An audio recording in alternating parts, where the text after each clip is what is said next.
ನಮಸ್ಕಾರ. ಈ ದಿವಸ ದಕ್ಷಿಣ ಕಾಶಿ ಎಂದೇ ಪ್ರಸಿದ್ಧವಾಗಿರುವ ನಂಜನಗೂಡಿನ ಶ್ರೀಕಂಠೇಶ್ವರನ ಸನ್ನಿಧಿಯಲ್ಲಿ ಈ ದಿವಸ ನಾವಿದ್ದೇವೆ. ಈ ದಿವಸ ನಾನು ನಿಮಗೆ ಒಂದು ಅಂಡರ್ ಪಾಸ್ ತೋರಿಸ್ಲಿಕ್ಕೆ ಇಷ್ಟಪಡ್ತಾ ಇದ್ದೇನೆ. ಇದು ಕಪಿಲಾ ನದಿಗೆ ಇದು 2002 ಮತ್ತು 2003ನೇ ಸಾಲಿನಲ್ಲಿ ಅಂದಿನ ಮುಖ್ಯಮಂತ್ರಿಗಳಾದಂತಹ ಎಸ್.ಎಂ. ಕೃಷ್ಣ ಹಾಗೂ ಈ ಭಾಗದ ಶಾಸಕರಾಗಿದ್ದಂತಹ ಬೆಂಕಿ ಮಹದೇವರವರ ಅವಧಿನಲ್ಲಿ ಈ ರೈಲ್ವೆ ಭಕ್ತಿ ಮಾರ್ಗ ಮತ್ತೆ ಕಪಿಲಾ ನದಿಗೆ ಸ್ನಾನಕ್ಕೆ ಹೋಗ್ಲಿಕ್ಕೆ ಅನುಕೂಲ ಆಗೋ ರೀತಿ ಇದೊಂದು ಭಕ್ತಿ ಮಾರ್ಗ ನಿರ್ಮಾಣವಾಗಿತ್ತು. ಇದು ಎಷ್ಟೋ ಸುಮಾರು ವರ್ಷಗಳಿಂದ ಈ ಕಪಿಲಾ ನದಿಗೆ ಹೋಗೋ ಅಂಡರ್ ಪಾಸು ತಾತ್ಕಾಲಿಕವಾಗಿ ಅದು ಉದ್ಘಾಟನೆ ಆದ ನಂತರ ಬಂದಂತ ಸಂದರ್ಭದಲ್ಲಿ ಕಪಿಲಾ ನದಿಯಿಂದ ಪುಣ್ಯ ಸ್ನಾನ ಮಾಡಿ ದೇವಸ್ಥಾನಕ್ಕೆ ಹೋಗುವಂತ ಭಕ್ತಾದಿಗಳಿಗೆ ತುಂಬಾ ವ್ಯವಸ್ಥಿತವಾಗಿ ಮಾಡಿದಂತ ಇದೊಂದು ಕಾಮಗಾರಿ ದೂರದೃಷ್ಟಿ ಇಲ್ಲದೆ ಒಂದು ನಿರ್ವಹಣೆ ಇಲ್ಲದೇನೆ ಯಾವುದೇ ಒಂದು ಭಕ್ತಾದಿಗಳು ಹೋಗ್ಲಿಕ್ಕೆ ಸುಲಲಿತವಾಗಿ ಹೋಗ್ಲಿಕ್ಕೆ ಇದೊಂದು ತುಂಬಾ ಇಕ್ಕಟ್ಟಿನ ಪರಿಸ್ಥಿತಿನ ನಿರ್ಮಾಣ ಮಾಡದಂತ ಈ ಇಂದಿನ ಒಂದು ಆಡಳಿತ ವ್ಯವಸ್ಥೆ ನೋಡಿದಾಗ ತುಂಬಾ ಅಸಹ್ಯ ಅನಿಸ್ತದೆ.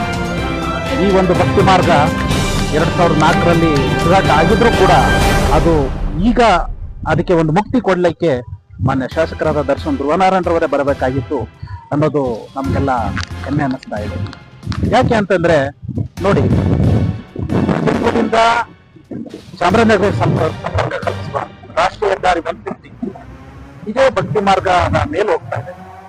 ಅಲ್ಲಿ ರಸ್ತೆಯಿಂದ ಕಪಿಲಾ ನದಿಯಿಂದ ಪುಣ್ಯ ಸ್ನಾನ ಮಾಡಿ ಭಕ್ತಾದಿಗಳು ಬರಬೇಕಂತ ಸಂದರ್ಭದಲ್ಲಿ ಆ ಹೈವೇ ದಾಟಿ ಭಕ್ತಾದಿಗಳು ಬರೋಂಥ ಪರಿಸ್ಥಿತಿ ನಿರ್ಮಾಣವಾಗಿತ್ತು. ಯಾಕಂದ್ರೆ ಈ ಜಾಗ ನದಿಗೆ ಈ ಅಂಡರ್ ಪಾಸ್ ಏನಿದೆ ಅದನ್ನು ಸಂಪೂರ್ಣವಾಗಿ ಬ್ಲಾಕ್ ಮಾಡಿಬಿಟ್ಟಿದ್ರು. ಕಾರಣ ಅಂತಂದ್ರೆ ತ್ಯಾಜ್ಯ ವಸ್ತುಗಳು, ನಿರ್ವಹಣೆ ವ್ಯವಸ್ಥೆ, ನೀರಿನ ಒಂದು ಒಳಹರಿವಿನ ಒಂದು ಪ್ರಮಾಣ ಮತ್ತೆ ಹಲವಾರು ಸಮಸ್ಯೆಗಳಿಂದ ಈ ಒಂದು ಪಾದಚಾರಿ ಮಾರ್ಗ ಮುಚ್ಚಿತ್ತು.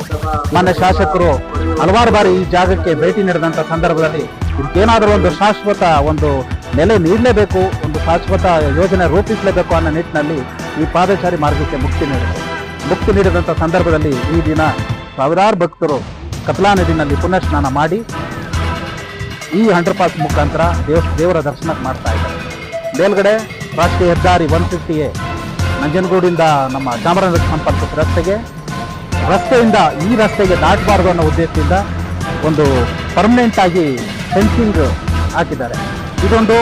ಒಂದು ರಸ್ತೆ ದಾಟೋವರೆಗೂ ಒಂದು ಭಕ್ತಾದಿಗಳಿಗೆ ಸಣ್ಣ ಪುಟ್ಟ ಆಕ್ಸಿಡೆಂಟ್ಗಳಾಗಿ ಸಾವು ನೋವು ಸಂಭವಿಸಿದ ಉದಾಹರಣೆಗಳು ಉಂಟು.